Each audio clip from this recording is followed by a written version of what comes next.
தன் காலத்தில் நம்முடைய காலத்தை, காலத்தின் சரிவை, அரசியலின் சரிவை, இழிவை வெளிப்படுத்துகின்ற படமாக இந்த படம் அமைந்திருக்கிறது. எங்கேயோ தொடங்கி ஒரு சுதந்திர போராட்டத்தில் புடம் போட்டு வந்த தலைவர்கள் நாடு ஆளுகின்ற தன்மை வேறு.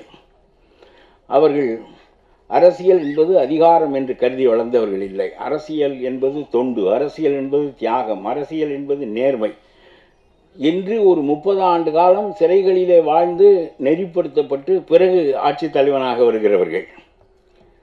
அதற்கு பிறகும் கூட கொள்கை சார்ந்த இயக்கங்கள் இந்த மண்ணிலே வளர்ந்தன. அந்த கொள்கையோடு ஊறி பிறகு அந்த தலைவர்கள் மேன்மையடைகிறார்கள். அப்புறம் ஒன்றுமில்லாமல் அதிகாரம் என்பது அதிகாரத்திற்காக, சுவைப்பதற்காக, பெருமைக்காக என்ற நிலை வந்துவிட்ட பிறகு அரசியலில் இந்த வீழ்ச்சி ஏற்பட்டே தீரும். அந்த வீழ்ச்சி ஏற்பட்டது. ஆனால் தமிழ் சமுதாயம் ரொம்பவும் முதிர்ச்சி அடைந்த சமுதாயம்.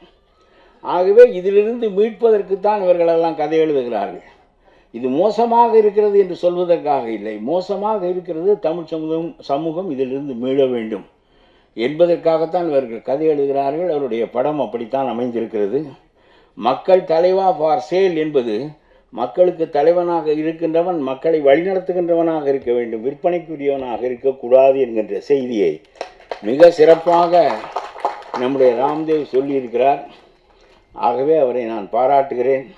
கதை தலைவன் என்று சொல்வதற்கு இவ்வளவு வெட்கப்பட வேண்டாம். நம்முடைய கதை தலைவர் வெற்றி பெற்றுவிட்டால் நீங்கள் பெரிய தலைவராகி விடுவீர்கள். வெற்றி சார்ந்தது தான் நம்முடைய வாழ்க்கையை தவிர. ஆகவே அது ஒன்றும் பெரிய செய்தி இல்லை.